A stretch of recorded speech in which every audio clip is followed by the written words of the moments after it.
Gut, 16:01 Uhr. Ich würde sagen, wir legen direkt los. Kommen sicher der ein oder andere noch dazu. Aber nichtsdestotrotz schauen wir, dass wir pünktlich starten können. Willkommen zu meinem Webinar zum Thema Future Scenario Planning. Ich werde Ihnen in den nächsten 45 Minuten ein bisschen was zum Thema Scenario Planning erzählen, werde auf unterschiedliche Ansätze eingehen, werde auch nochmal schauen, wie setzen wir das Ganze bei Hive um. Bevor wir inhaltlich starten, würde ich ganz kurz nochmal ein bisschen was zu mir als Person erzählen. Mein Name ist Dorothee Stadler. Ich arbeite für die Firma Hive aus München. Ich habe einen Hintergrund in BWL, habe an der LMU in München und in Kanada BWL studiert mit den Schwerpunkten strategische Unternehmensführung, Innovationsmanagement, interkulturelle Kommunikation und Market Research. Also ein relativ breites Feld und kann eigentlich alle 4 Disziplinen ganz gut in meiner aktuellen Position bei Hive auch einsetzen. Ich kümmere mich um das Thema Consumer Insights und Co-Creation. Das heißt, im Prinzip alle möglichen Ansätze, bei denen wir den Endkunden, Experten in irgendeiner Form in den Innovationsprozess integrieren. War erst bei 2 anderen Stationen tätig, bin aber mittlerweile seit knapp 8,5 Jahren bei Hive und habe da ganz schön meinen Bereich gefunden. Vielleicht ganz kurz für diejenigen, die Hive nicht kennen, werde ich ein paar Worte dazu verlieren, was macht Hive, was zeichnet Hive aus. Also Hive ist ein Unternehmenssitz in München im Bereich Innovationen tätig. Das heißt, wir sind eine Firma, die Unternehmen aus unterschiedlichen Größen, Branchen im Innovationsprozess unterstützt. Wir haben da sehr breite Kompetenzbereiche auch abgedeckt. Wir haben ein sehr interdisziplinäres Team aus Designern, Marktforschern, Strategen, AI-Experten und können somit den ganzen Prozess des Innovationsprozesses eigentlich abdecken. Wir machen das natürlich nicht alleine, sondern haben auch ein sehr schönes Ökosystem uns über die Jahre aufgebaut, haben natürlich unser Kernteam, haben das ein oder andere Startup, das wir aufgebaut haben, haben sehr schöne Kunden, mit denen wir schon lange zusammenarbeiten, haben eben auch starke Kooperationen in die akademische Welt. Das heißt, wir können viel mit Universitäten uns austauschen, haben auch, wenn es um Hardware-Komponenten geht, sehr gute Partner im Factory-Bereich und können auch nochmal auf ein größeres Expertennetzwerk zurückgreifen, was uns ja bei vielen Studien auch immer wieder hilft. So viel zu Hive, können wir sicher späterlich auch nochmal Fragen klären. Jetzt lassen Sie uns doch mal mit dem Webinar beginnen. Es ist jetzt erstmal ein bisschen Frontalunterhaltung, das heißt, ich werde erstmal ein bisschen was zu dem Thema erzählen, würde mich aber trotzdem natürlich freuen, wenn Sie so die ein oder andere Interaktivität auch mit integrieren. Wir haben bei Zoom ja 2 verschiedene Möglichkeiten. Zum einen sehen Sie in Ihrer Leiste F&A.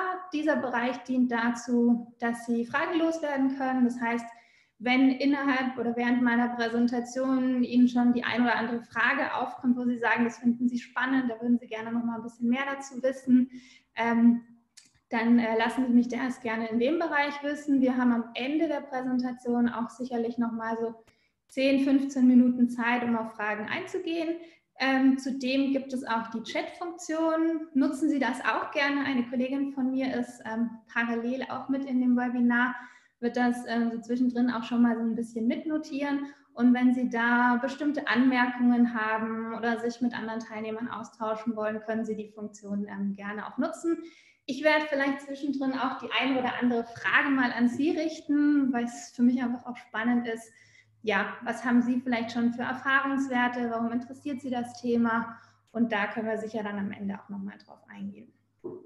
Gut, dann starten wir. Heute geht es zum Thema Future Scenario Planning und ich habe den Titel gewählt, Be Visionary and Take a Look into the Future.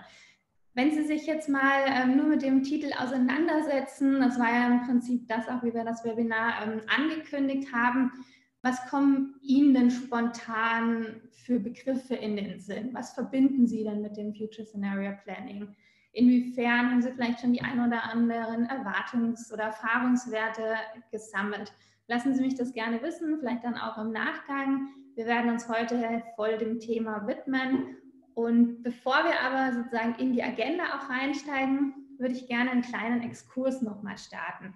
Und zwar, wenn es um das Thema Zukunft geht, ist es für viele von uns immer schwierig, sich die Zukunft genau vorzustellen. Das heißt, es ist häufig so ein bisschen auch herausfordernd. Man weiß nicht genau, was passiert, wie können sich bestimmte Ereignisse vielleicht in welcher Form entwickeln. Und das hat einen ganz relativ banalen Sinn auch, weil wenn man das jetzt mal ein bisschen von der anderen Seite sich anschaut, und das war eine Szenarioplanerin bei Shell, die sich dem Thema auch mal gewidmet hat, was passiert, wenn wir uns die Zukunft vorstellen im Gehirn. Und zwar, wenn wir über die Zukunft nachdenken oder uns vorstellen, wie entwickelt sich die Zukunft, spricht das den gleichen Bereich des Gehirns an, wie wenn wir uns an bestimmte Erinnerungen oder wenn wir bestimmte Erinnerungen zurückrufen wollen. Das ist ganz spannend, deswegen fällt es nämlich auch vielen schwer, so ein bisschen sehr weit in die Zukunft zu denken oder wenn wir an die Zukunft zu denken, häufig das sehr stark damit zur Verbindung zu bringen, was wir aktuell vielleicht schon für Erfahrungswerte gesammelt haben, was wir schon selbst irgendwie erlebt haben. Und das ist ein ganz wichtiger Punkt. Das heißt, so rein aus dem Stegreif raus, wenn ich Sie heute frage, wie wird sich die Zukunft entwickeln für die und die Branche, für vielleicht unser persönliches Miteinander, dann ist es sehr schwer, das direkt zu beantworten. Und deswegen ist es hilfreich, sich von unterschiedlichen Perspektiven hier auch inspirieren zu lassen. Unser Gehirn sozusagen darauf auch ein bisschen zu trainieren, neue Perspektiven reinzulassen. Und das ist im Prinzip auch ein ganz wichtiger Faktor oder auch eine Grundlage des Scenario Plannings, was dann wieder sehr wichtig erscheint, wenn wir eben in Zukunftsszenarien denken sollen. Also hat jetzt noch nichts direkt mit Scenario Planning an sich zu tun, aber ich wollte mit so einem kleinen Exkurs starten, dass Sie auch sehen, was passiert denn da bei uns im Gehirn. Welchen Themen widmen wir uns heute jetzt nochmal konkret beim Scenario Planning? Ich habe eine kleine Agenda für uns vorbereitet. Ich werde erstmal ein bisschen auf die Historie eingehen. Das heißt, wie alt ist denn der Ansatz eigentlich schon? Was sind die Ursprünge? Dann natürlich auf die Begrifflichkeit. Was bedeutet Future Scenario Planning? Und dann würde ich mich auch nochmal darauf fokussieren, wie leben wir sozusagen Future Scenario Planning bei Hive? Was haben wir für unterschiedliche Ansätze? Und kann das Ganze auch in Form einer sehr schönen Case Study nochmal zeigen. Das ist ein Artikel, den wir auch, oder ein Beitrag, den wir auch mit Audi zusammen veröffentlicht haben. Da kann ich Ihnen gerne auch im Nachgang nochmal ein, zwei Lesematerialien zukommen lassen. Das heißt, darüber dürfen wir sprechen und über den Case können wir dann auch nochmal ein bisschen im Detail sprechen.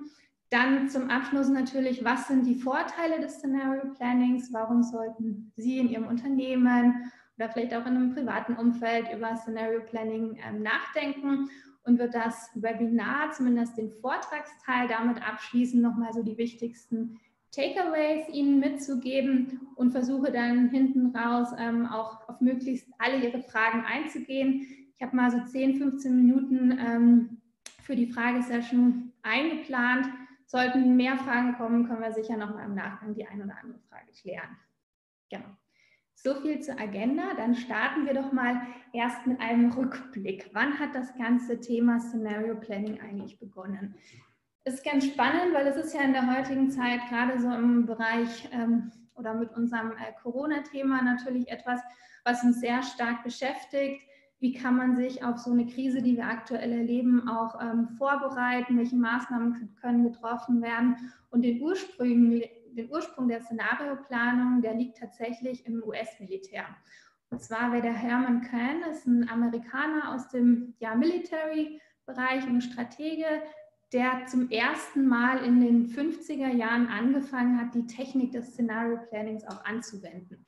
Das heißt, er hat in irgendeiner Form die Zukunft in Form von Stories beschrieben. Damals wurde der Begriff noch nicht verwendet. Er war aber so ein bisschen der Ursprungsvater des Begriffes und hat dann auch dieses Future in Stories als Szenarien bezeichnet. Und das war im Prinzip auch, als das ganze Thema Scenario Planning gestartet hat. Scheint jetzt schon mal relativ lang her zu sein. Ist natürlich sehr in einem strategischen Bereich auch total nachvollziehbar, dass es hier angewendet wurde. Wann wurde das Ganze sozusagen interessant für Organisationen? Und da ist ein ganz bekannter Case, viele, die sich vielleicht schon mal mit dem Thema Future Scenario Planning auseinandergesetzt haben, kennen den Case wahrscheinlich ganz gut. Trotzdem ist es wichtig, den auch nochmal hier im Rahmen von dem Webinar zu erwähnen. Und zwar hat die Firma Shell, war einer der ersten, die das Thema Scenario Planning auch wirklich in Organisationen reingebracht hat. So in den 60er Jahren haben sie angefangen, ein eigenes Team aufzubauen. Damals ging es noch nicht darum, genaue Szenarien zu definieren, aber einfach schon mal zu überlegen und sich für verschiedene, sag ich mal, mögliche Szenarien vorzubereiten, Gegebenheiten durchzuskizzieren, was wäre, wenn, was müsste passieren bei Shell, wenn wir vor der und der Situation stehen, was müssten wir machen, welche Maßnahmen müssten wir ergreifen, wenn die und die Faktoren greifen. Und das war zu der Zeit relativ neu. Und es hat sich aber strategisch für die Firma Shell sehr stark ausgezeichnet, weil in der Ölkrise in den 70ern war Shell einer der ersten Firmen, die hat es natürlich auch getroffen, aber sie waren einer der ersten Firmen, die sich in der Krise relativ schnell wieder erholt hatten. Und zwar dessen, weil sie genau diese Art von Szenario in irgendeiner Form geplant haben. Vielleicht nicht genau in diesem Ausmaß, aber sie waren in einer gewissen Form schon vorbereitet und konnten sich dadurch natürlich viel schneller konnten dadurch viel schneller in den Modus des Agierens übergehen und hatten dadurch einen relativ starken Wettbewerbsvorteil gegenüber ihren Konkurrenten. Und mit Hinblick auf diese Geschichte, das wurde damals natürlich auch ein bisschen erörtert, gibt es jetzt auch unterschiedliche Darstellungen, wie genau Shell das Thema damals schon als Scenario Planning auch beschrieben hat. Trotzdem, was feststeht, ist, dass sie eine der ersten Firmen waren, die das Thema eben innerhalb ihrer Unternehmung aufgebracht haben und durchaus eben einen erfolgsversprechenden Case hier auch gezeigt haben. Und da hat es natürlich dann das Interesse von vielen anderen Firmen auch gezeigt. So viel so ein bisschen zum Ursprung, finde ich immer ganz wichtig, auch einzuordnen. Ist es jetzt was uns in den letzten Jahren beschäftigt hat oder liegt das doch schon etwas weiter zurück? Und jetzt würde ich nochmal gerne auf das Thema Future Scenario Planning im Detail eingehen. Wo ist das letztendlich auch eingeordnet? Der große Überbegriff, den Sie sicher alle kennen, steht unter dem Thema Foresight. Es gibt in vielen Unternehmen eigene Foresight-Abteilungen, eigene Experten, die sich rund um dieses Thema kümmern. Es gibt relativ große Teams teilweise in den Unternehmungen, die ich auch kenne, die wirklich dann eigenes Team dafür eingesetzt haben. Und Foresight, ich will jetzt nicht zu viel ins Detail gehen, aber es ist im Prinzip ein strategischer Ansatz, wirklich nicht die Zukunft in irgendeiner Form vorherzusagen. Also es geht nicht irgendwie so in die Wahrsagerrichtung, sondern es hilft, bestimmte Zukunftsvisionen aufzuzeigen, um eben genau in dem Heute die richtigen Entscheidungen zu treffen. Das heißt, man denkt über die Zukunft nach, man shaped die Zukunft in irgendeiner Form und man diskutiert die Zukunft auch sehr stark. Aber das macht man alles, um im Rahmen der Foresight sozusagen wirklich Handlungen jetzt zu bestimmen und auch entsprechende Maßnahmen zu treffen. Und ein Teilbereich in den Foresight-Abteilungen beschäftigt sich eben häufig rund um das Thema Scenario Planning und vor allem Future Scenario Planning. Und wenn wir jetzt nochmal über die Zukunft nachdenken, ist es häufig so, dass das nicht ein eindimensionaler Weg ist. Man kann nicht genau vorhersagen, was wird in 5 Jahren passieren, was wird in 10 Jahren passieren. Das sind so viele unterschiedliche Faktoren, die natürlich rein spielen. Und je größer die Unsicherheit ist, je weiter wir natürlich auch in die Zukunft schauen, desto größer wird auch die Unsicherheit, desto besser oder desto mehr bietet es sich an, auch in Szenarien zu denken. Und da kommt eben genau die Scenario Planning zum Einsatz. Was genau sind jetzt Szenarien bzw. Scenario Planning? Das ist ein ganz schönes Zitat von Jed Davis, was ich hier aufgreifen möchte. Und zwar habe ich das aber mal zweigeteilt. Also zum einen, Scenarios are stories about the future. Das heißt, Szenarien helfen uns ganz schön, Geschichten zu erzählen.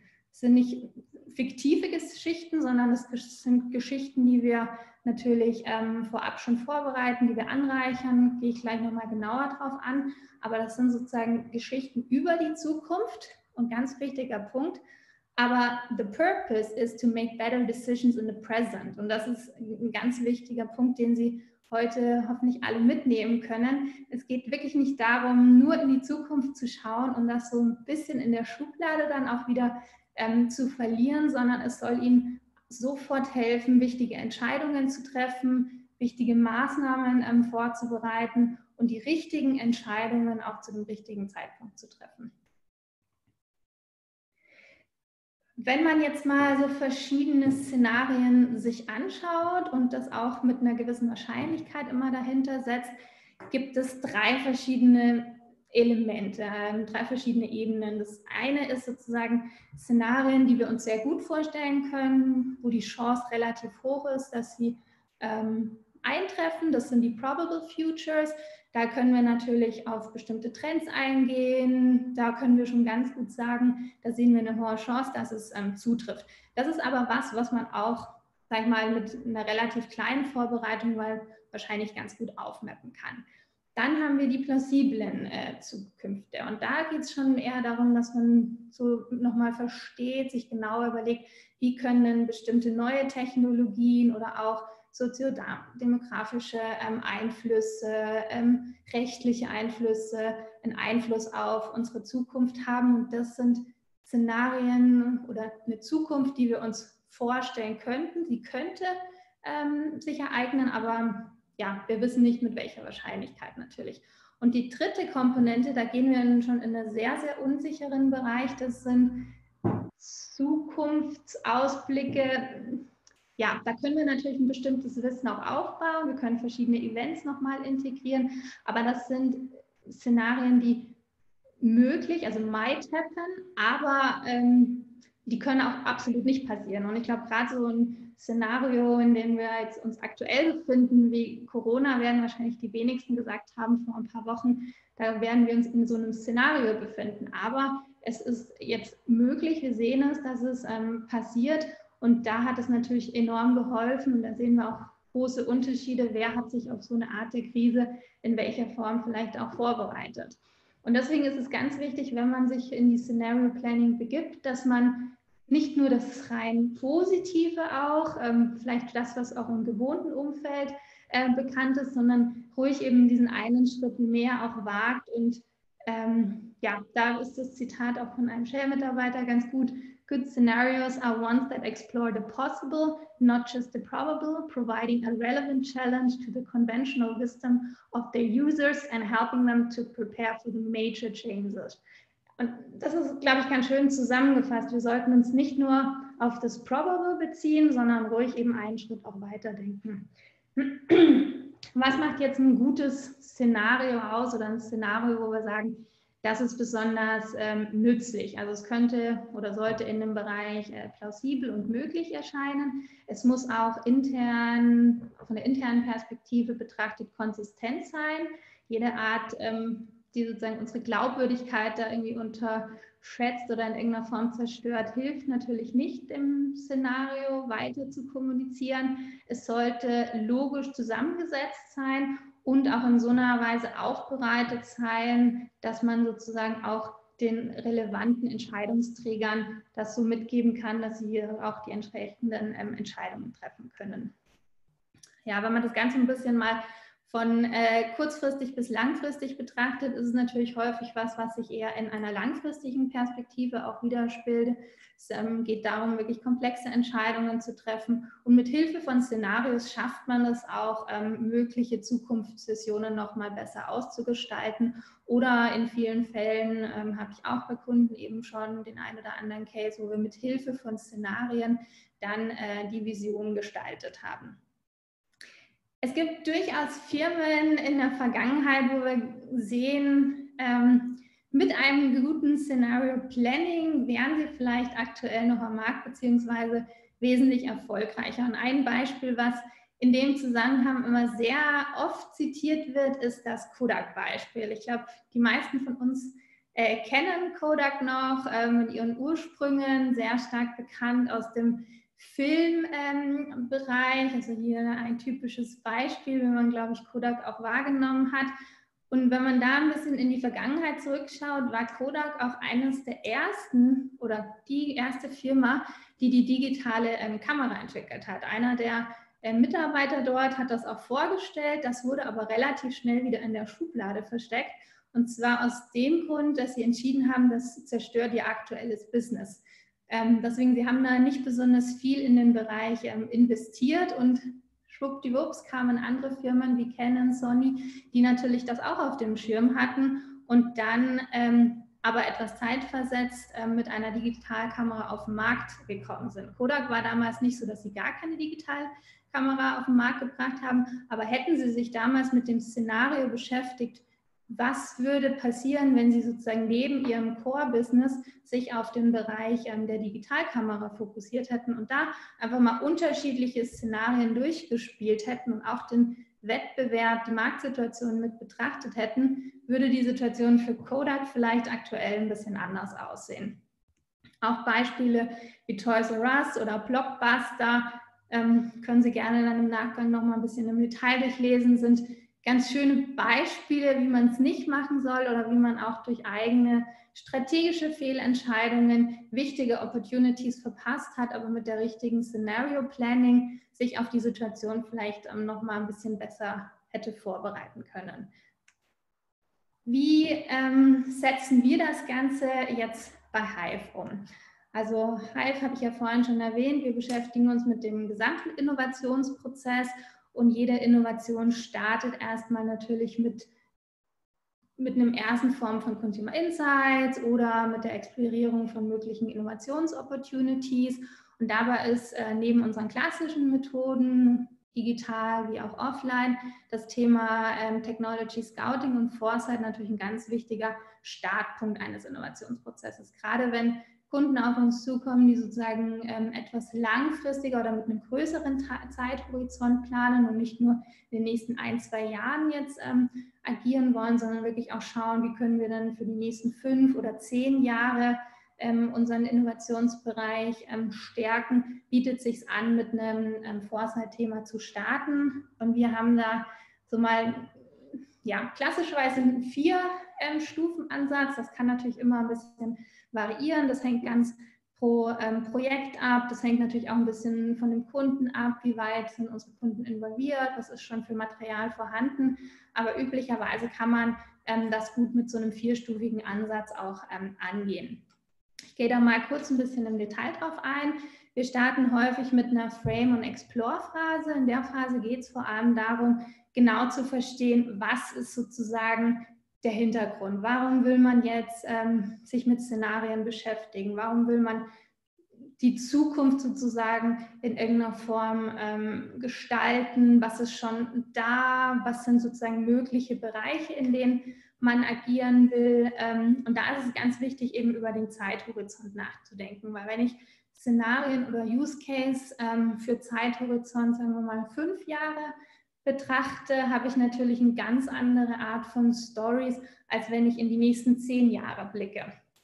Da werden Technologien eine andere Rolle spielen, da werden wir vielleicht auch andere rechtliche Gegebenheiten haben, da wird vielleicht auch aus dem Umweltbereich der ein oder andere neue Impuls kommen. Deswegen hier ist es immer ganz wichtig zu schauen, was wollen wir für einen Zeithorizont betrachten und wie weit soll unser Scope letztendlich auch sein. Wer soll auch beteiligt sein, wen wollen wir integrieren? Das ist häufig in Form von irgendwelchen Sessions, online, offline, kurze Vorbereitungsphase. Hier gehen wir auch meistens in eine Mindmap, um das Thema nochmal für uns aufzubauen. Und dann kommt die ganz wichtige Phase, ich habe es jetzt mal Learn and Evaluate genannt. Hier geht es darum, wirklich sich Input zu holen, das heißt rauszugehen, entweder im klassischen Weg eher auf den Konsumenten, wobei wir gerade, wenn wir in dem Future Foresight-Bereich sind, es häufig eben anbietet, auch mit einer anderen Art von Inputgebern zu arbeiten. Wir haben da zusammen mit Audi, Rupert Hoffmann von Audi hat da den Begriff der Trend Receiver sehr stark geprägt. Das sind für uns ganz wichtige Inputgeber, wenn es ums Thema Future Scenario geht. Mit denen gehen wir häufig in der ersten Phase in erste Interviews, in Austausch. Das ist meistens aber in dieser Phase so ein Mix an unterschiedlichen Methoden. Das heißt, wir gehen in Form von Desk Research vor. Wir schauen selbst nach neuen Technologien, machen so ein bisschen Scouting, auch was die Startup-Welt anbelangt, und gehen aber auch direkt in den Austausch mit Experten oder Trend-Receivern. Und da geht es eben darum, wirklich alles aufzunehmen. Man kann sich in dem Bereich so ein bisschen an das Thema oder an das Framework von Steep orientieren. Ich habe das hier mal in der Folie aufgezeichnet. Also Steep in Kurzform ist ein Framework, um ja, jede Art von Recherche sozusagen nochmal in ein Framework zu passen und so ein bisschen auch einzusortieren. Das heißt, wir haben die Komponenten Society, Technology, Economy, Environment, Politics, und in manchen ist eben die Legal-Komponente auch mit integriert. Das heißt, wir identifizieren, was sind wichtige Einflussfaktoren für dieses Thema, was müssen wir betrachten, was kann in welcher Form sozusagen die Zukunft mitgestalten, und können es dann in Form von Interviews auch nochmal kritisch evaluieren und auch einschätzen, was ist denn für dieses Thema am relevantesten und was sollten wir auf jeden Fall mit reinbeziehen. Das ist so ein bisschen die Vorbereitung, die wir in der Phase machen, um dann in eine interaktive Session oder in vielen Fällen auch in mehrere Sessions zu gehen. Meistens in Form von Co-Creation-Sessions. Da sind ja sehr unterschiedliche Leute auch beteiligt, sowohl von Hive als auch von Kundenseite, als auch externe Inputgeber. Also wir haben da sehr viele Researcher noch mit dabei, Strategen, aber auch unsere Designer, die das Ganze in Form eben von Story-Szenarien auch festhalten. Wie kommt man aber jetzt im Rahmen von so einer Co-Creation-Session auch auf wirkliche Szenarien? In dem Fall bietet es sich an, oder der klassische Weg ist sehr stark orientiert an das Grid-Konzept. Sehen Sie hier auf der Folie auch abgebildet. Ist ein bisschen ein komplexeres Thema. Wenn wir da jetzt zu viel einsteigen, wird das schnell zu kompliziert. Da könnten wir nochmal ein eigenes Webinar nur zu dem Thema machen. Aber kurz gefasst ist es im Prinzip, man nimmt sich die Einflussfaktoren, auch als Driver benannt, die größte Unsicherheit aufweisen, aber trotzdem eine sehr hohe Wichtigkeit und eine sehr hohe Relevanz für diesen Themenbereich haben. Und dann schaut man, wie oder mit welcher Unsicherheit ist das behaftet. Sind das sehr unsichere Faktoren, dann ist das häufig ein Grund, genau diese Treiber zu verwenden, weil hier können wir Extreme bilden. Und das ist im Prinzip das, was wir mit dem Grid auch abbilden. Das heißt, wir stellen extreme Pole gegeneinander. Also es kann zum Beispiel ganz einfache Beispiele sein, rational versus emotional, hochtechnologisiert oder keine Technologie. Also es gibt da ganz verschiedene Möglichkeiten, die man mit reinnehmen kann, irgendwie Flexibilität, Commitment. Es hängt eben, wie gesagt, ganz wieder auf Thema oder vom Thema ab. Und das ist im Prinzip, was wir so in der Übergangsphase von 1 und 2 auch machen, dass wir so diese Vorbereitung, was sind die relevanten Einflussfaktoren, die sozusagen unser Szenario bilden, um dann innerhalb der Co-Creation-Session gemeinsam an den Szenarien im Detail zu arbeiten. Und es bietet sich häufig an, wirklich in diesem Vierer-Grid auch zu arbeiten, weil dann hat man 4 sehr unterschiedliche Szenarien, die man ganz gut auch gegeneinander diskutieren kann. Und da vielleicht nochmal ein wichtiger Hinweis: Es ist auch nicht das Ziel bei Future Scenario Planning, mit einem Szenario rauszukommen. Das heißt, wir müssen nicht dann am Ende priorisieren, was ist das wichtigste oder das spannendste Szenario, sondern es geht darum, wirklich bewusst extreme Szenarien auch aufzubauen und alle Szenarien im weiteren Schritt weiter zu beachten und zu schauen, welche gewinnen an Relevanz, welche erscheinen wahrscheinlicher, und sich eben auch auf die verschiedenen Szenarien vorzubereiten. Ja, das machen wir auch häufig eben wieder im Zusammenhang mit unseren Trend-Receivern.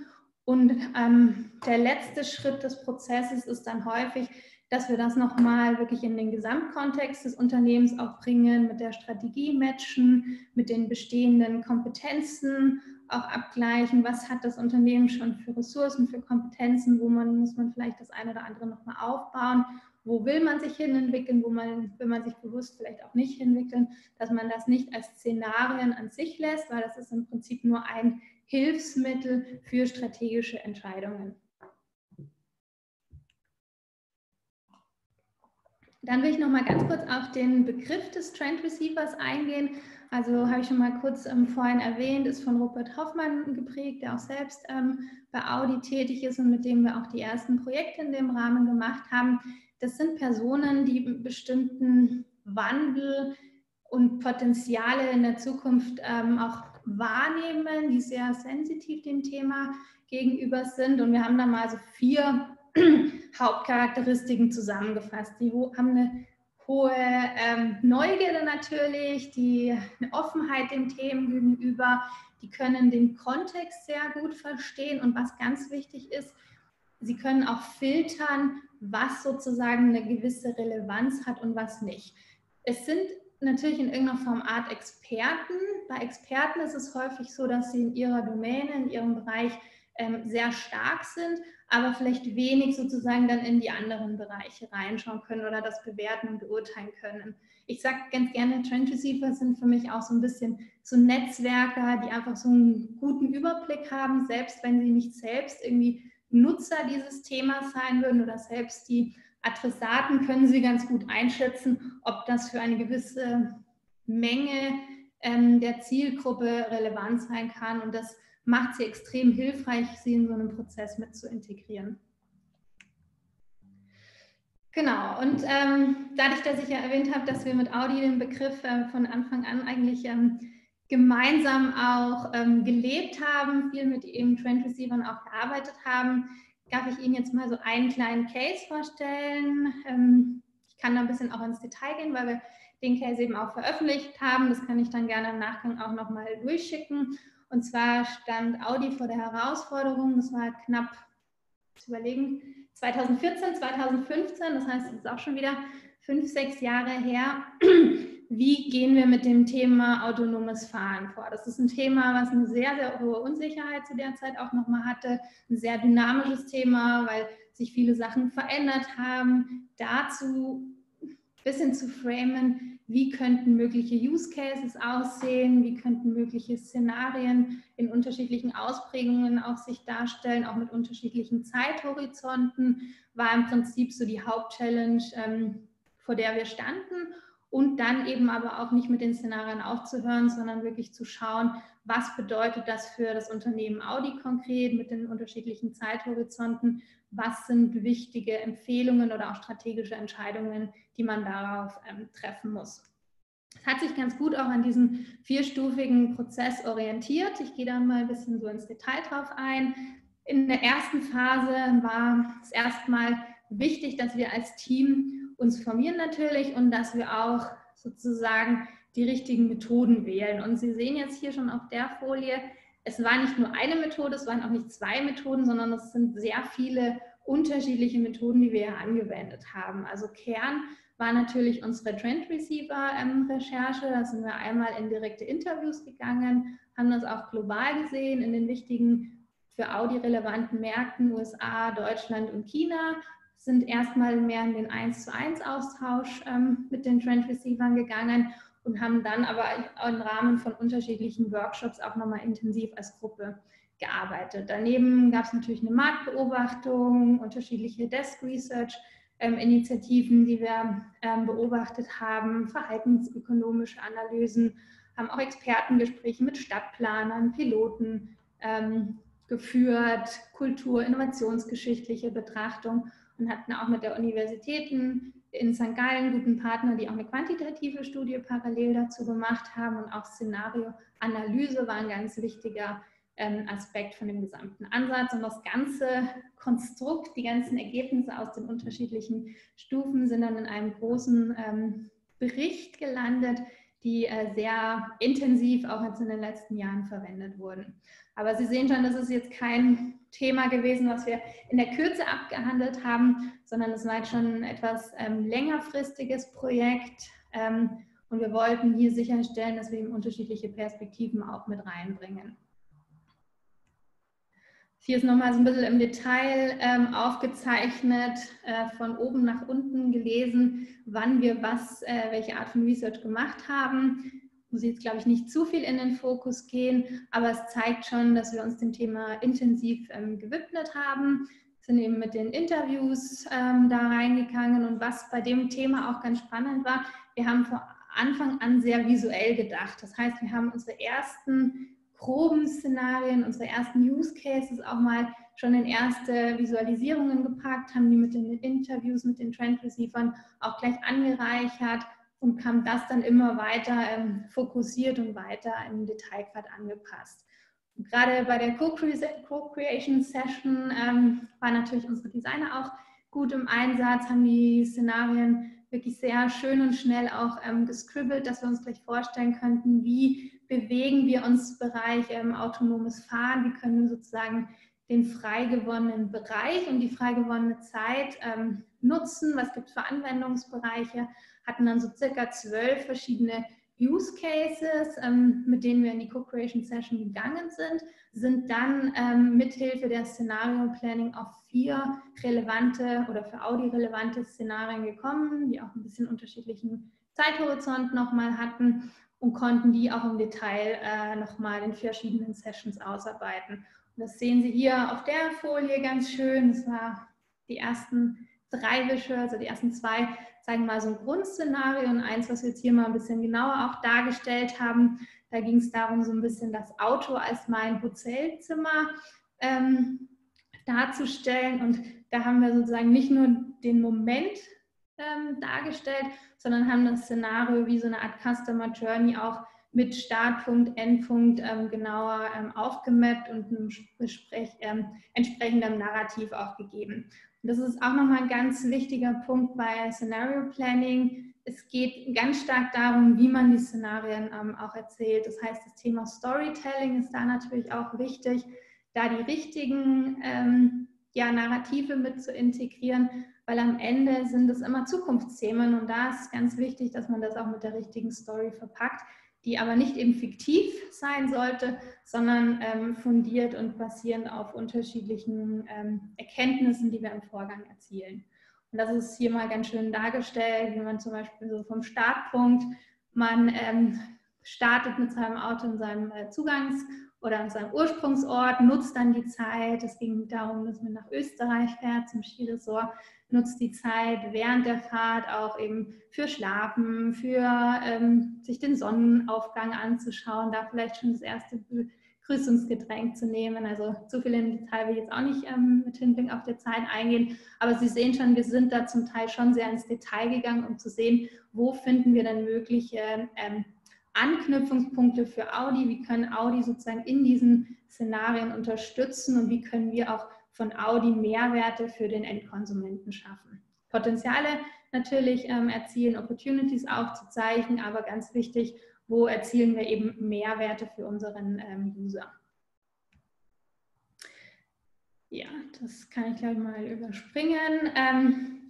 Future Casting ist auch so ein Begriff, der mit dem Scenario Planning häufig auch kombiniert wird oder auch ersetzt wird. Future Casting deckt aus meiner Sicht so ein bisschen einen größeren Bereich noch ab. Sie haben jetzt bei den Szenarien, die wir für Audi entwickelt haben, gesehen, da ging es schon sehr so ein bisschen ins Teilbereich. Wie nutzt eine Person sozusagen das Auto, was spielen sich da für Verhandlungsweisen ab, was sind so für Routinen.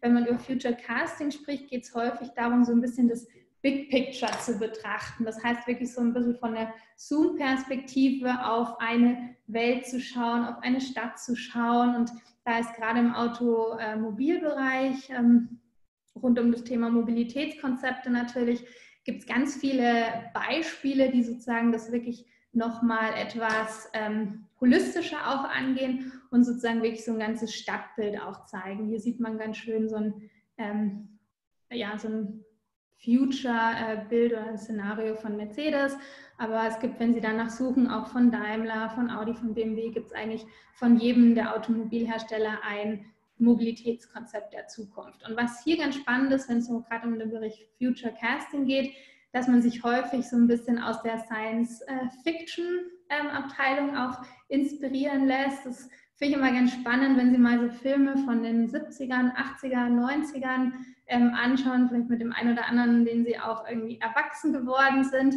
Da nochmal jetzt mit dem Blick heute auf solche Filme zu schauen und was davon hat sich vielleicht sogar schon in der Realität bewahrheitet. Genauso gut wie jetzt Science-Fiction-Filme vielleicht erstmal sehr zukunftsgerichtet erscheinen mögen, aber dann doch vielleicht die ein oder anderen Aspekte in den nächsten 1-2 Jahren schon wahrnehmbar sind. Und da bedienen sich gerade auch viele Unternehmen aus dem Bereich Science Fiction schon daraus, neue Impulse mit in ihre Gedanken, ihren strategischen Überlegungen mit zu integrieren. Genau. Das ist einfach auch nochmal, fand ich als Beispiel ganz gut, weil es so im Vergleich zu den Szenarien, die wir jetzt hier dargestellt haben, einfach auch nochmal eine andere Möglichkeit ist, so ein Szenario auch darzustellen. Und das ist auch ganz wichtig, dass Sie sich das immer wieder überlegen und von Anfang an auch festlegen, mit was wollen Sie letztendlich aus der Scenario Planning auch rausgehen, was soll so ein bisschen Ihren Output gestalten und wie soll die Visualisierung dann am Ende auch aussehen. Gut, das so ein bisschen zu unserem Prozess, wie wir bei Hive erstmal theoretisch so ein Projekt angehen und wie wir das ganze Thema auch bei Audi durchgeführt haben. Wir führen mit der Firma Audi auch unterschiedliche Trend Receiver Studien durch. Vieles ist natürlich noch sehr geheim, darf ich noch nicht teilen, und haben auch andere Kunden, mit denen wir so ein sehr spannendes Szenarien eben auch erarbeitet haben. Sehr viel im Bereich Zuhause, Haushalt, das heißt Küche, sind auch mal sehr detailliert in das zukünftige Badezimmer gegangen, um sich da anzuschauen, wie entwickelt sich das Badezimmer, wie wird das Badezimmer der Zukunft genutzt, inwiefern spielt Technologie eine Rolle, und haben da auch mal aus ganz unterschiedlichen Perspektiven uns das Thema angeschaut. Da darf ich leider noch nicht so viel dazu teilen, vielleicht können wir das in Zukunft mal einen spannenden Case draus machen, aber bietet sich eigentlich für alle möglichen Themen an, hat jetzt keine Einschränkungen, dass man nicht in bestimmte Räume oder Szenarien gehen kann. Vielleicht nochmal kurz zusammengefasst, was sind so wirklich die Hauptvorteile von Scenario Planning und für welche Zwecke kann man es nutzen? Also hier auch wieder ein ganz schönes Zitat von einem Research Director in Pennsylvania, der auch gesagt hat, es kann eigentlich für multiple purposes verwendet werden. Was häufig der wichtige Punkt ist, ist so ein bisschen auch die aktuelle Strategie so einem Stresstest zu unterziehen. Man kann neue Möglichkeiten daraus ziehen. Man kann natürlich sehen, wo können wir vielleicht in bestimmten Bereichen wachsen. Und ein ganz wichtiger Punkt ist auch nochmal das Thema, die eigene Firma, die eigenen Leute in der Firma, in der Organisation nochmal mit etwas Wissen auch zu bewaffnen und auch einen gewissen Weiterbildung in dem Thema sicherzustellen, dass man auch hier frühzeitig eben den Dialog sieht. Wir haben das auch nochmal in diese 3 Kernbereiche zusammengefasst. Wie kann sozusagen Scenario Planning Ihnen helfen? Ganz wichtiger Punkt, einfach vorbereitet zu sein, vorbereitet für die Zukunft. Es geht eben um sehr schnell und agil auch zu agieren, um auch sich bewusst machen von bestimmten Einflussfaktoren, die vielleicht einen relativ großen Impact auch haben können. Ganz großes Thema, einfach das Risiko zu minimieren und eben auch auf extreme Situationen vorbereitet zu sein und daraus auch dann schon die richtigen Maßnahmen zumindest durchdacht zu haben, vielleicht noch nicht komplett umgesetzt, aber dadurch einfach schneller auch agieren zu können. Dann natürlich neue Möglichkeiten auch zu kreieren, das heißt ein kontinuierlicher Prozess des Innovationsmanagements, der neue Ideengenerierung, auch gerade den Vorteil von vielleicht mal etwas Unerwarteten auch zu nutzen und darauf direkt aufzubauen und mit Hilfe vielleicht auch von dem einen oder anderen neuen Designprozess die Zukunft nochmal für sich zu gestalten. Und der letzte Punkt, wo es natürlich auch sehr stark behaftet ist, ist das Thema Strategie. Hier wirklich auch langfristige, nachhaltige Strategien festzulegen, die Ressourcen richtig und optimal zu verteilen und immer wieder auch alle involvierten Personen, Stakeholder mit in den Prozess zu integrieren und schauen, ob man gemeinsam mit den unterschiedlichen Gegebenheiten in einer Vision arbeitet. Genau. Hier nochmal ein schönes Zitat, damit würde ich auch so ein bisschen den offiziellen Vortrag beenden. The worst temptation in scenario planning is to think that it's about the future. It's really not. It's really about the present. It's about how you make decisions now. Und ich glaube, das fasst ganz gut zusammen. denken Sie da wirklich dran. Es geht darum, mit Hilfe von Scenario Planning eben die richtigen Entscheidungen zu treffen, bewusst mal die Strukturen, die internen Strukturen zu hinterfragen und zu brechen, neue Impulse reinzugeben und vielleicht auch mal sehr kritische Situationen zu betrachten, vielleicht sehr positive Situationen betrachten, aber das wirklich mal völlig losgelöst von dem aktuellen, von den aktuellen Erfahrungen auch. Dann natürlich auch innerhalb der Organisation des Unternehmens Möglichkeiten zu schaffen, dass man von diesem Wissen profitieren kann, dass man sich auch kontinuierlich auf Situationen vorbereiten kann und auch den ein oder anderen Ownership für diese Themen zu finden, die sozusagen auch hier kontinuierlich an dem Thema Scenario Planning dranbleiben. Zum Abschluss, es gibt rund um das Thema Foresight und Scenario Planning noch relativ viele andere Begriffe. Also Future Scenario Planning sind wir so ein bisschen eingegangen, Future Casting, es gibt noch Begriffe wie Future World, Future Room, Weak Sickness Approach, Speculative Design, die sind alle rund um den Bereich Foresight mit integriert, haben natürlich alle für sich auch nochmal unterschiedlichen Fokus, unterschiedliche Ansätze, unterschiedliche Vorgehensweisen, shapen aber in irgendeiner Form die Zukunftsgedanken von Unternehmen. Man könnte zu jedem dieser Begriffe nochmal ein eigenes Seminar machen. Vielleicht werden wir mal so ein bisschen das Thema Speculative Design nochmal von Hive betrachten. Da würde ich nochmal auch stark mit unseren UX- und Produktdesignern agieren, was da sich sehr stark von so einer Designperspektive auch nochmal orientiert. Aber das sind Begriffe, die werden Ihnen wahrscheinlich immer mal wieder begegnen. Das sind Begriffe, die haben auch andere Institute, bestimmte Zukunftsforscher natürlich geprägt. Es ist aber sicher spannend, da mal in unterschiedliche Bereiche auch reinzugehen. Dann würde ich gerne nochmal mit den wichtigsten Key Takeaways abschließen. Und zwar, die Methode an sich ist jetzt nichts Neues. Sie wird aber aktuell sehr stark natürlich diskutiert, gerade mit der aktuellen Situation, in der wir uns auch befinden. Es geht gar nicht darum, wenn man jetzt auch nochmal vielleicht kurz auf Corona eingeht, zu schauen, wie kann man sich auf so eine Situation wie Corona vorbereiten. Das ist wahrscheinlich fast unmöglich oder zumindest im Gesamten fast unmöglich.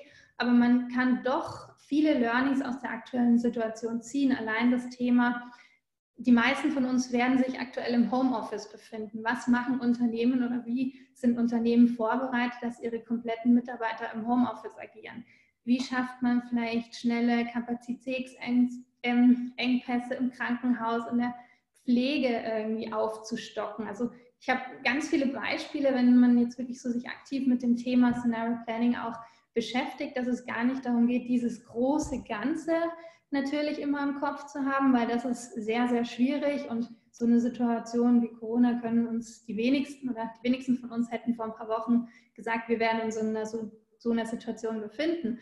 Aber es gibt schon sehr viele Beispiele, die uns auch jetzt zeigen, wer sich in welcher Form vielleicht schon vorbereitet hat für bestimmte Situationen und dann einfach auch schneller agieren kann, beziehungsweise aus einem Reagieren mehr zu einem Agieren wirklich tendieren. Dann ist es wichtig, so in diesen Zeithorizont eben auch zu betrachten, womit starten wir, was ist so ein bisschen unser Zukunftsblick, die richtigen Leute zu involvieren, sowohl intern auch die richtigen Stakeholder, als auch extern sich die richtigen Impulse zu holen. Es ist ein hochstrategisches Thema, deswegen auch wichtig, dass das von Anfang an bei Unternehmen relativ hoch auch aufgehängt ist. Seien Sie vorbereitet, also machen Sie in Research, bauen Sie Wissen auf, nochmal so ein bisschen Rückblick zu unserem Gehirn. Wir müssen das ein bisschen trainieren, wir müssen das aktivieren und da die richtigen Impulse mit reinbringen. Ein Frame geben, schauen, was ist wirklich der Scope, was soll inkludiert werden, wie detailreich sollen die Szenarien darstellen. Visualisieren Sie Ihre Szenarien, das ist ganz wichtig. Es hilft, die Szenarien wirklich zu verstehen, besser auch transportieren zu können und unterschätzen Sie in dem Bereich nicht die Storytelling-Power, weil das ist das, was nochmal die Stories wirklich aufleben lässt.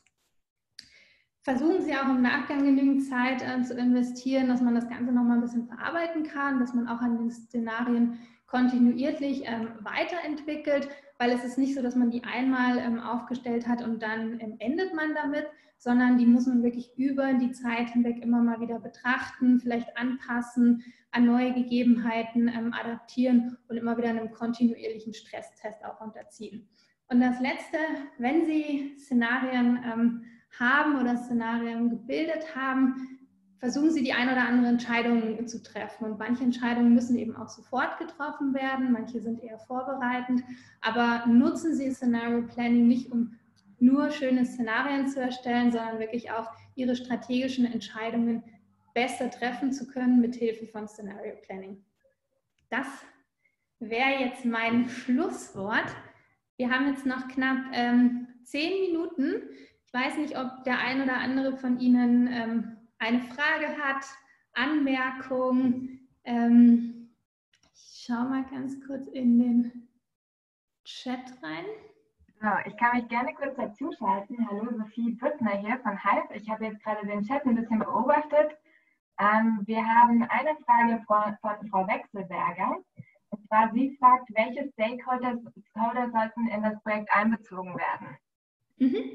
Ja, also da hatte ich schon mal ganz kurz drauf eingegangen. Im Prinzip ist es wichtig, intern zu schauen, wer ist letztendlich alles beteiligt. Also hier ist es wichtig, aus der internen Perspektive jemanden aus der strategischen Abteilung mit reinzunehmen.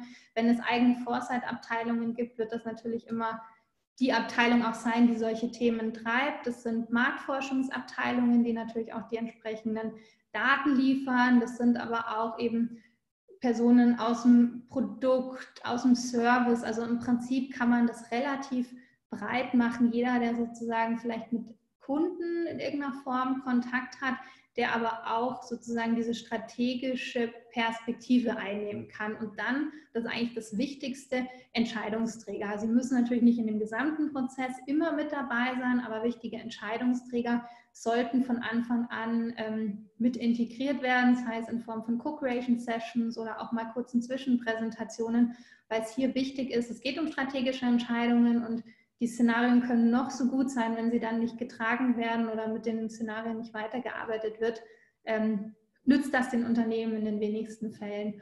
Und extern kann man natürlich auch einen Partner mit einbeziehen. Da hängt es natürlich immer davon ab, wie offen oder wie breit will man das Thema sehen. Also wir haben auch Fälle mit unseren Kunden, wo wir halt bewusst nicht das zu breit schon gesehen haben, weil das noch ein sehr, sehr neues Thema ist, weil wir da sehr stark in die Zukunft auch gedacht wurde und das einfach auch aus strategischer Perspektive noch nicht verantwortbar war, jetzt sozusagen dann das auch extern rauszugeben. Also das ist immer so ein Balanceakt, wie viel man sozusagen auch preisgeben will, aber wichtig sind eigentlich so am meisten, dass Entscheidungsträger von Anfang an eine gewisse Rolle mitspielen. So. Eine weitere Frage von Frau Capito. Wie lange hat der 4-stufige Prozess bei Audi gedauert? Unterteilt in 3 Fragen das Ganze. Was sind durchschnittliche Dauern generell und wie sollte die Geschäftsführung eingebunden sein? Also bei Audi hat das schon eine relativ lange Zeit gedauert. Also es waren ja vor allem sehr viele Research-Aktivitäten. Da sind wir schon mehrere Monate dran gesessen, das Ganze am Ende einen finalen Bericht zu fassen. Also es war so ein unterschiedlicher Prozess. Wir hatten dann auch mal ein bisschen eine Ruhephase, dann sind wir in die nächste Phase übergegangen. Aber das war jetzt schon, sag ich mal, sehr aufwendig und aus einem sehr guten Blickwinkel auch betrachtet. Ein durchschnittliches Projekt, wenn es um das Thema Scenario Planning geht, kann man, ich sag mal, zwischen 2, 3, 4 Monaten aufsetzen. Dann hat man genügend Zeit, das alles vorzubereiten. So Zeitfaktoren sind immer die Verfügbarkeit von den Trend Receivern, Verfügbarkeit natürlich auch intern. Aber ich sag mal so 3 Monate, damit kommt man in der Regel eigentlich ganz gut hin. Vielleicht nochmal einen 4. Monat, um nochmal die Szenarien ein bisschen zu schleifen hinten raus, je nachdem, was es dann eben auch für eine Zielgruppe hat oder Zielkreis der Szenarien, kann man da vielleicht nochmal ein paar Runden drehen. Aber das ist jetzt, sag ich mal, so der Durchschnittspunkt. Und die Geschäftsleitung sollte eigentlich in den besten Fällen von Anfang an mit integriert sein. Vielleicht nicht von Anfang an als aktiven Punkt, aber wenn wir in Szenarien denken, ist es auch wichtig, dass wir von Hive oder Personen, die sozusagen da den Prozess mitgestalten, auch die strategischen Perspektiven mitbekommen. Und da finde ich es auch immer sehr gut, wenn ich vielleicht mit dem einen oder anderen entweder direkt sprechen kann oder zumindest den Input habe, das ist das, was wir, welche Richtungen wir treiben. Ich weiß, das ist in großen Konzernen nicht immer natürlich sofort machbar oder umsetzbar. Trotzdem sollte man versuchen, möglichst früh in dem Prozess auch die Geschäftsführung mit zu integrieren. Das ist natürlich bei Mittelständlern vielleicht ein bisschen leichter als jetzt wirklich einfach bei großen Konzernen. Aber stellen Sie zumindest sicher, dass keine anderen strategischen Entscheidungen dem gegen oder widersprechen, sodass am Ende die Szenarien, die wir dann entwickeln, vielleicht irgendwie redundant sind, weil die strategischen Richtungen sich schon in andere Bereiche entwickeln. Also zusammengefasst, auf den Punkt gebracht, vielleicht nochmal, ist es wichtig, dass es halt im Einklang mit der aktuellen Strategie steht oder die Offenheit besteht, aktuelle strategische Entscheidungen aufgrund von den Szenarien dann eben nochmal zu challengen. Dann noch eine Frage von der Frau Kelterborn. Bei den Analysen der Uni St. Gallen, waren das statistische Analysen, zum Beispiel Monte-Carlo-Simulation oder ähnliche Prognosemethoden? Da muss ich tatsächlich nochmal nachfragen, weil ich da mit den St. Gallen-Analysen nicht so involviert war. Also Sie haben das nochmal von einer anderen Perspektive betrachtet, haben die Szenarien auch nochmal validiert, konkret, ob die Simulationen stattgefunden haben, müsste ich tatsächlich nochmal checken und kann ich im Nachgang beantworten. So, hat jetzt jemand noch eine Frage? Wenn wir noch einen Moment warten.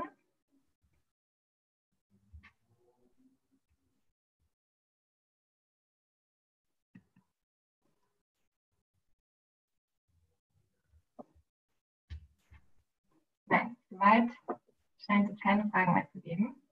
Okay. Ich glaube, jetzt noch. Ich habe noch im Chat. Ein Dankeschön, okay.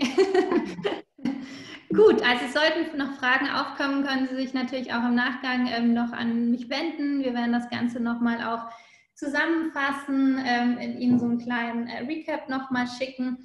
Und vielleicht enden wir das Ganze, das Webinar nochmal wirklich unter dem Thema Scenario Planning und etwas, was Sie persönlich auch zu Hause machen können oder in Ihrem Unternehmen. Und zwar jetzt, wenn Sie sich die aktuelle Situation anschauen, in der wir uns befinden, wie Ostern aktuell wahrscheinlich für die meisten von uns ablaufen wird, was glauben Sie denn, wie wird sich das in Zukunft entwickeln? Wenn Sie jetzt mal so an das Ende 2020 denken, Weihnachtszeit, Weihnachtsjahr, was wäre denn so Ihre Vorstellung? Wie könnten Sie sich mögliche Szenarien vorstellen, wie unser Jahr 2020 ändert? Was sind denn wichtige Einflussfaktoren, die eine Rolle spielen? Vielleicht bilden Sie auch mal ein bisschen Extremszenarien, so ein bisschen nach dem What-If-Prinzip.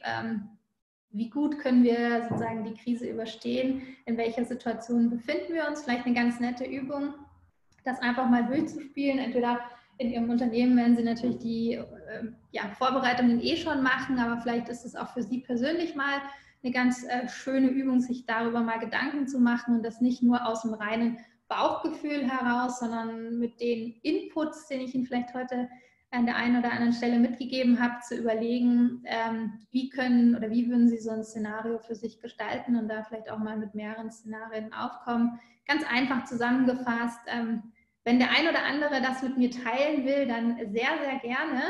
Können wir auch im Nachgang dann noch in den Review mit reinnehmen und das dann immer wieder spannend auch eben sich Ende des Jahres sich das nochmal anzuschauen und zu sehen, wie weit habe ich denn bestimmte Faktoren auch getroffen und wie haben sich die Szenarien auch entwickelt. Damit würde ich Sie um 16:59 Uhr aus dem Webinar entlassen und wie gesagt, wenn Fragen aufkommen, gerne im Nachgang noch an mich schicken, eine Zusammenfassung von dem Webinar und die Folien werden dann noch im Anschluss geteilt und dann freue ich mich, dass wir vielleicht beim nächsten Webinar uns wiedersehen und wünsche Ihnen allen noch einen schönen Feierabend.